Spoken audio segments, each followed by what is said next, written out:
Well, Abraham laughed first, you know. I know. You always thought Abraham was the one with the call of God on his life, the one who went when God told him to go, the one who believed and God credited it to him as righteousness. And that is true. Abraham did get the call. Abraham was the one who heard from God, the one who heard the terms of God's promise to him, that Abraham would inherit a land, that he would become the father of many, of nations, of children so numerous that they outnumber the stars in the sky, the grains of sand. God's promise to Abraham was big and it was bold. God promised a wandering nomad that he would have land. And God promised a family to a couple that had hitherto been unable to bear children. Blessed by God to be a blessing for the entire earth. Abraham was the one who had the faith to believe this when he heard it. And Abraham was the one with the faith not only to believe it, but to follow that up with his feet. He packed up me and his nephew Lot and all of the people and things that we owned, and we set out to that land that God was going to show him. Abraham was the one with the faith, and I was the one who laughed. But he laughed first. He, the one who spoke with God, not just once, but on multiple occasions in his life, the one who followed when God told him to go, the one who believed himself onto the right side of God's column, he laughed too. You see, for a time, a long time actually, the statement that Abraham was the one who believed and Sarah was the one who laughed, well, that was the truth. For a long time, I wondered if the promise of God that was spoken to Abraham included me, included Sarah as well. Abraham was the one who was visited by the voice of God, not me. I found out the same way as everyone else in my household found out, because Abraham told me. Not asked me, didn't ask what I thought about it or if I wanted to go, but just told me, just like he told the help. And honestly, it wouldn't have occurred to him to do any more than that. Not in my world. In my world, men didn't ask women what they thought in general. It was just assumed that since Abraham was moving, I would naturally go with him. Like the tents and the animals and the servants went with him, because it was his decision. And really, I hardly even thought about that at the time either, that he didn't ask me what I thought before he started packing, because it wasn't just men who assumed that that was the way things were. Everyone did. Abraham was going, and I was going too. End of story. Sure, I felt regret to leave the place that I knew and loved, that place that I had called home all of my life. I didn't want to leave my proximity to my family, just living there over the hill from where we lived. I didn't know why Abraham would want to break with his father's family either. It simply wasn't done very often in our day. But although the home I had known was both familiar and comfortable for me, Abraham defied tradition, and we left, because he had had a supernatural experience that all he could do was tell me about it. And what could Sarah ever say to Abraham, her husband, except, "Yes, of course, we'll do what you say." Although I questioned the move in my heart, if not with my mouth, if you had seen Abraham, or Abram as he was still known, as that was what his name was when I first married him, if you'd seen him right after his encounter with the divine, after he first heard those words and knew them in his heart to be true, you probably wouldn't have protested either, at least not too loudly. He was positively aglow. He was buzzing, nearly vibrating, radiating with an energetic joy that became kinetic energy as he oversaw and supervised the packing process and got us out on the road seemingly in the blink of an eye. After that, things were not very easy for me. Far from it. Sure, Abraham had the call of God on his life, had this experience that he could come back to over and over again. He could look back at that memory and believe that we would be spared and kept safe when we were in hostile territory and feared for our lives. He had the reassurance that God had spoken to him and that if he just persevered, that he would be rewarded in the end. Abraham had all of that, but I didn't. I could only ever rely on an experience of heaven that was not given to me, except that my husband told me the story about it. When it came to God's promises, I was the moon to Abraham's sun. I never heard that voice. I never saw the visions that he did. The only light I received was reflected from Abraham's eyes. And sometimes that was enough. Sometimes, but not always. More than once, I wondered if my husband really had the experiences that he said he had, that he had heard the voice that he claimed to hear so clearly. Sometimes I lay awake at night wondering about Abraham's mental health. When he went on about visions of a deity who spoke to him and told him what to do, what else could I conclude that there was a possibility he might be crazy? Now, I tried to dismiss these thoughts when they came to me. They didn't do me much good anyway. What could Sarah ever say to Abraham except, yes, of course, we'll do what you say? God had made a promise, but this promise, was it only for Abraham? For a long time, I thought that was so, because I had no personal encounters. I had no evidence to the contrary that I could see with my own eyes or hear with my own ears. But it wasn't just my insecurity about these things speaking either. There were times, quite a few times actually, when the story's all told, where Abraham behaved as if this promise were just for him and that it didn't need to include me. Once on our travels toward Egypt, Abraham began to fuss and fret that we were in danger. And in order to save his own skin, Abraham convinced me to lie and say that we were traveling together as a brother and his attractive sister. Abraham chose his own neck, his own comfort over my safety. When I was in the Pharaoh's harem night after night, anxious and waiting for what might come to me next, I didn't have God's promise to comfort me there. Now, God saw to it that I got out of that dreadful harem, but not before the whispers in my head about my place in God's ultimate plan, which he had only revealed to my husband, began to grow louder and louder. An experience like this, all too common in my day for women and girls and anyone of a lower class, makes you wonder if you are really essential to anyone at all, or just a lot of chattel. Now, that particular story has a happy ending. Pharaoh realized the truth and gave me back to Abraham, and we continued to follow God's promise together once more. But that was an eye-opening experience, and I started to grow wary of Abraham.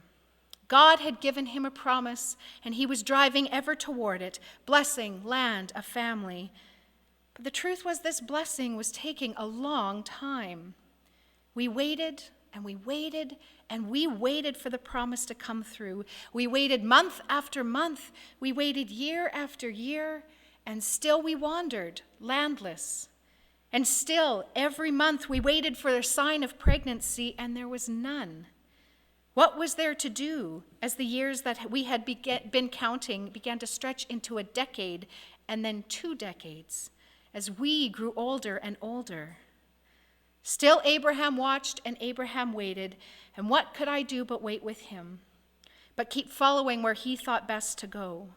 What could Sarah ever say to Abraham except, yes, of course, we'll do what you say?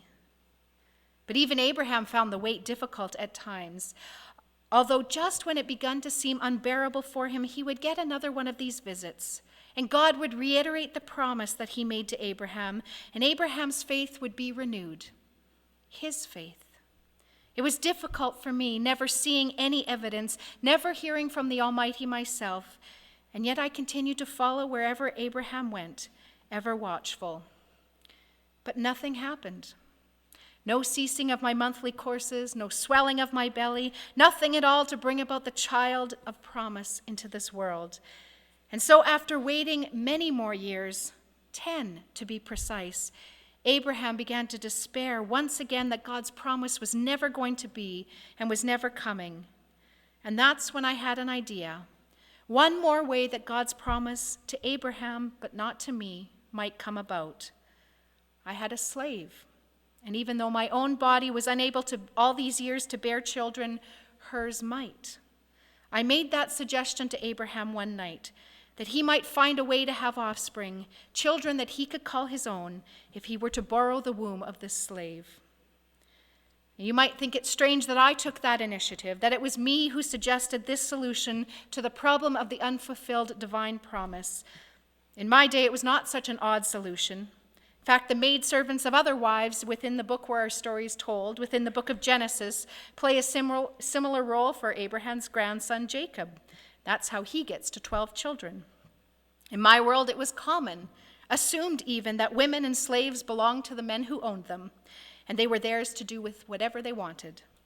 Hagar was my slave, and I offered her to Abraham, timidly and tentatively. But God's promise was to Abraham, and despite my many years of watching and waiting with him, it was simply not happening for us. But it still could happen for him. That was my reasoning. It was his promise, after all, not mine. And so I proposed this solution to the problem of my increasingly dim prospects. I was taken aback at how quickly he jumped at the suggestion. It was almost as he'd been thinking about it himself. And maybe he was. After all, he was only taking something he was entitled to take. My womb remained stubbornly empty, but hers certainly didn't have to be. It would be wrong to say that when Abraham took Hagar, it marred our relationship, because that had begun long before this time. If I had to put a time frame on it, it probably started when Abraham suggested that for his protection, I lie to Pharaoh, and that landed me in Pharaoh's harem. It was then that things between us began to cool, the first wedge driven into our relationship. And it had simply continued over those long, long years of waiting. I followed and I watched and I waited and I did as Abraham thought was best, but I was never really essential in his calculations for how God's plan was to come about. But it was that Hagar got pregnant, and the strain of the years of chasing ever and only after Abraham's vision and Abraham's promise, it was then that the rift in our relationship really became exposed. I confronted Abraham. "May the Lord judge between you and me," I shouted at him. "I gave you this idea. I gave you this servant, and where does that leave me?"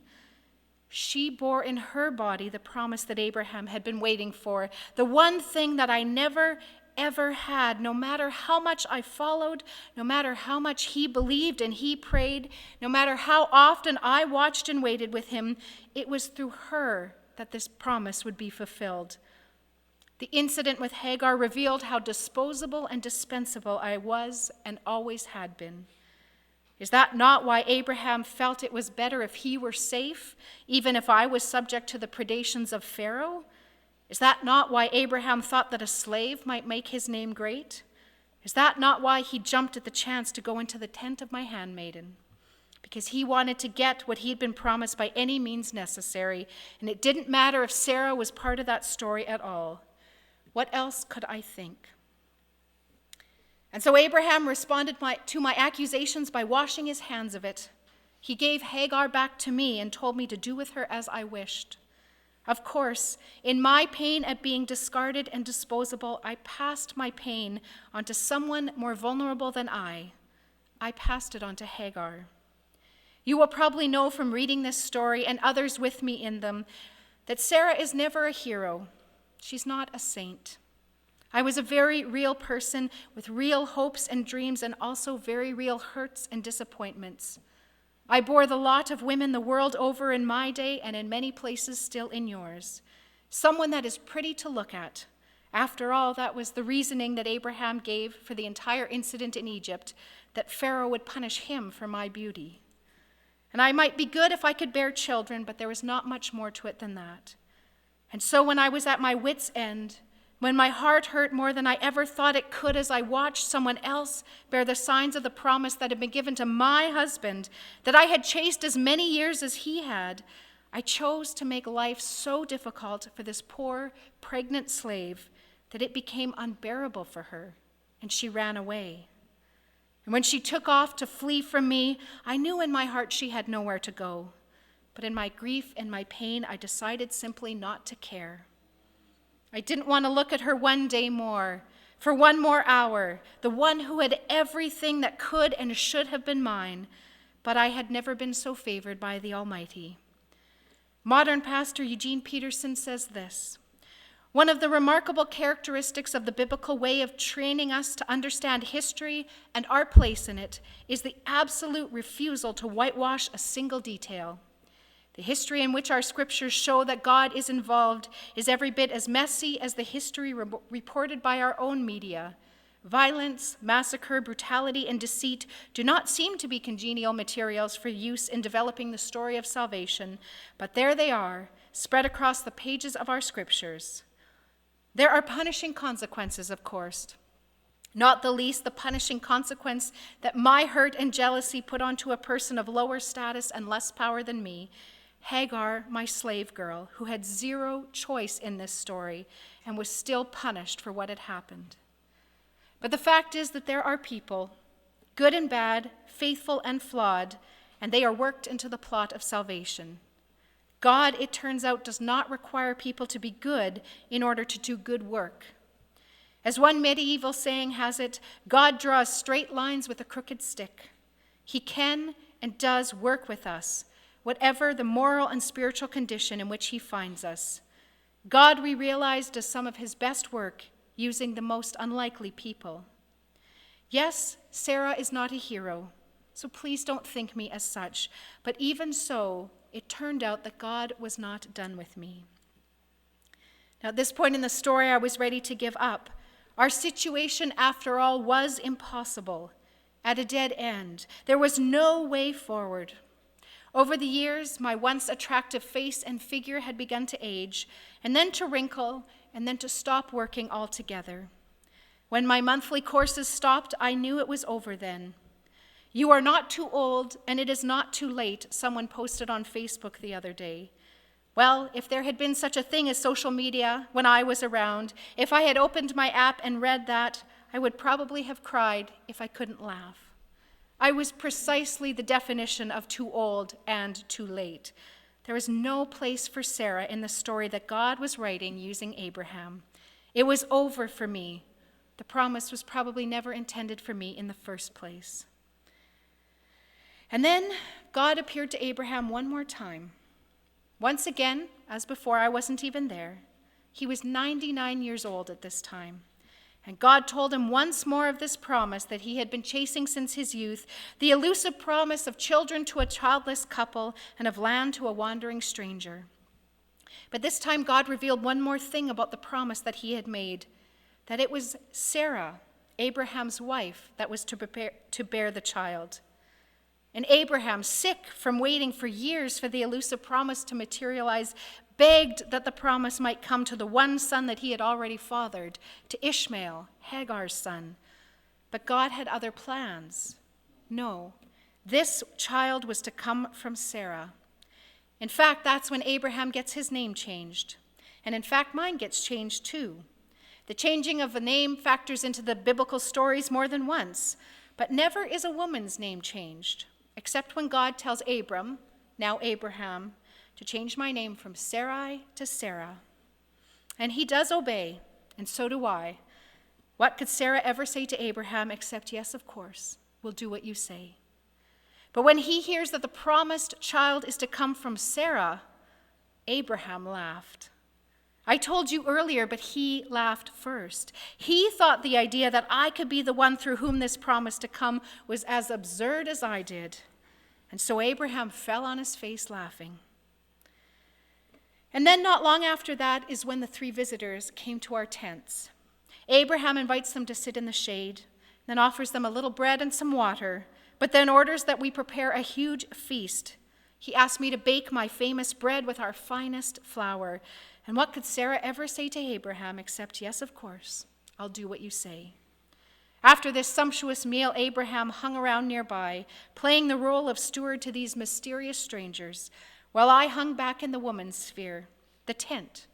And that's when I heard my name finally spoken in conjunction with God's promise. Seemingly out of the blue, while dining with the head of the household, my husband, one of the strangers asks him, "Where is your wife, Sarah?" Now, I had never been far away, of course. Abraham may have been the one serving these strangers, but he was serving them out of my kitchen. So I hovered around to produce all of the wonderful things that Abraham served to our guests. Let it never be said that anyone left Abraham and Sarah's tents hungry. But now they were asking after me. They wanted to know where I was. Because as it turns out, the promise that they whisper to Abraham this one last time, it was not just for him. It was for me too. And he said, I will surely return to you at this very season, and look, a son shall Sarah your wife have. And Sarah was listening at the tent flap which was behind him. And Abraham and Sarah were old, advanced in years, Sarah no longer having had her woman's flow. And Sarah laughed inwardly and said, after being shriveled shall I have pleasure, and my husband is old. And the Lord said to Abraham, why is it that Sarah laughed, saying, shall I really give birth, old as I am? Is anything beyond the Lord? In due time I will return to you at this very season, and Sarah will have a son. Now these words were delivered from the lips of strangers who had been our guests. So you might understand our struggle to believe them, to really believe the things that they were saying. It seems so ordinary. This was not the first time that guests had arrived at our doorstep. In my day, the expectation is that people would receive strangers in hospitality. And Abraham and I prided ourselves on our hospitality. But now the strangers under our roof have this unbelievable message to give us. Now, if we had been visited perhaps with a burning bush, say, or an earthquake or some other natural event, well, that might have been something we would pay attention to. But the first time I ever heard the promise of God that I would have offspring with my own ears, I was eavesdropping on the strangers that I had just fed. They were ordinary people with an extraordinary message, and they had said my name. And so, yes, I laughed. Me, Sarah, once she is shriveled and dried up and used up and not even having her monthly courses anymore, and this stranger says that I'm the one who's going to give birth? Not only that, none of us in this room are so naive as to not know how babies are made. Not only was my body past its child-producing prime, my relationship with my husband was distant and cool. Cordial, sure, but not intimate. Not anymore. Not after all that had happened, after all the events and all the years that had flowed in between us. God's promise, this stranger wanted us to believe, would come to us in the natural way that children come to all human beings. Once upon a time, much, much later in God's story, there will be a child born without all the ordinariness of human intimacy, but not this one. The child that was to be the fulfillment of God's promise to Abraham, and now it turns out to me as well, will come about in the way that children have always come. And for that to happen, Abraham and Sarah will have to put aside all the things that have come between us over all those long years of waiting and trying and bitter tears and hostility and slights real and perceived, and come together once again. And so, yes, I laughed. I laughed at the incongruity of it all, that this could be overcome, our distant relationship, my elderly, withered, shriveled body, those decades of hope followed by disappointment, that all of that would be overcome and the promise of God would be held once again in Sarah's arms, not just in Abraham's. And so, yes, I laughed, but Abraham did too, and you probably would have as well. Sometimes, as they say, you can either laugh or you can cry, and I chose laughter. God's promise to return to Abraham and that Sarah would have a child. After all these years, wouldn't you laugh too? But into the midst of this story, there is hurled an interesting question. Is anything too hard, or in some translations, too wonderful for the Lord? Well, what's your answer to that question? Is anything too hard for God? Is anything too wonderful for God? Abraham had an answer for that. He had already laughed when he heard the promise would be fulfilled for me. And now I had laughed too. Because from where I sat that day, the answer was yes. Yes, some things are too hard for God. Some dreams are too wonderful even to imagine with God on our side and in our court. The limitation of our day-to-day reality, not to mention the many, many, many years of waiting for something that had never materialized, these had left their marks on our hearts and in our spirits. That day, hearing the promise that God had already uttered to Abraham at different times and in different ways, for the first time I heard it for myself from the lips of ordinary people, it did indeed seem that some things were too hard or too wonderful for God. And so I invite you to ask, which promises of God do you find yourself laughing about? Which ones seem so incredible that they could never possibly come true?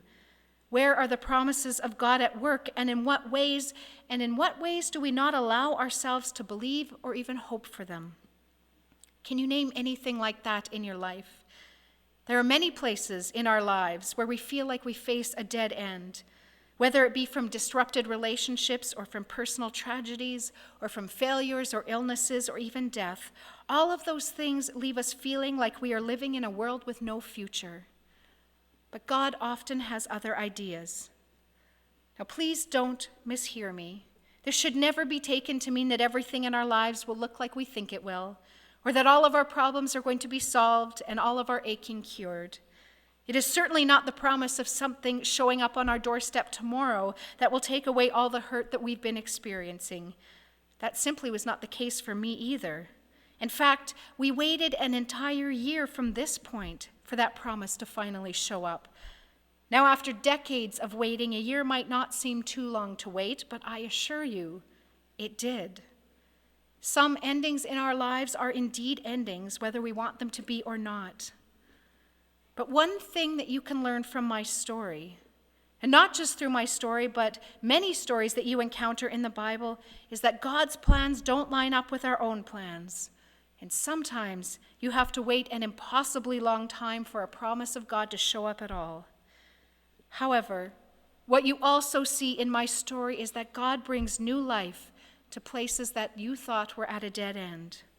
God can do for us what we can never do for ourselves through our own efforts, what we cannot bring to fruition from our own plans. The God who calls new life forth from our dead ends. And indeed, as we find out centuries after my story, the God who calls out life from the tomb, that's the kind of God that we can trust in all the places where our lives are shriveled and withered and worn out and feel like they are past any good use at all. So what is your answer to that question? Is anything too difficult or too wonderful for God?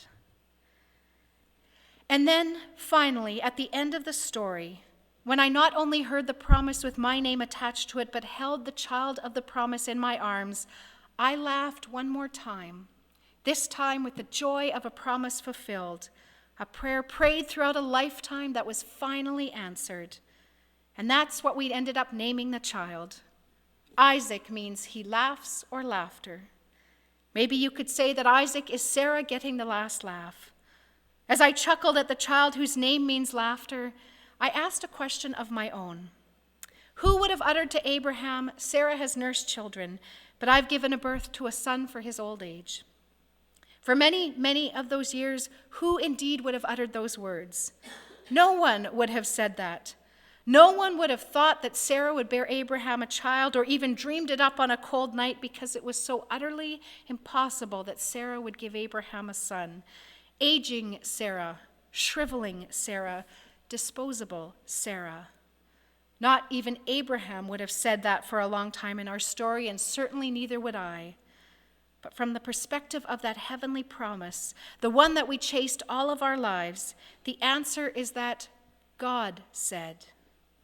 In fact, that's how the end of my story begins. The Lord singled out Sarah as he had said, and the Lord did for Sarah as he had spoken. And Sarah conceived and bore a son to Abraham in his old age at the time set that God had spoken to him. No matter what other people might have said about my usefulness or my purpose or my place in this world, no matter what Abraham might have said about my place in God's promise, no matter what I thought about my own place in this promise, against all odds, God singled me out, singled out Sarah, and the Lord did for Sarah just as he had spoken. And so sometimes, and in fact very often in the pages of Scripture, it is those whom we place in the sidelines that God chooses to feature, to call by name, while the big and the powerful fade into the background. And so it was that Sarah herself, old, used up, of little account, a woman suffering from a womanly affliction in a man's world, So it was that I heard the promise spoken with my name attached to it, and then I held that promise in my arms. And so that it is that sometimes those of little account end up counting for a lot more when all is told in the economy of God. Who would have thought that Sarah would bear a child for Abraham, that Sarah was included in God's promise? Nobody except God. And as I discovered in the end, nothing is too difficult or too wonderful for the Lord. And my Isaac was Sarah's last laugh. Would you pray with me? God of promise, Abraham scoffed and Sarah laughed when they were told of your plans for them and for their family. And who could blame them? Yet you remained faithful to your promise, and you gave them a son. Help us to trust in your promises for our lives, even when those promises feel far off, or even when we feel insignificant. And when we are forced to wait, just as Sarah and Abraham waited, we ask that you would give us hope as we do so. We pray these things in Jesus' name. Amen.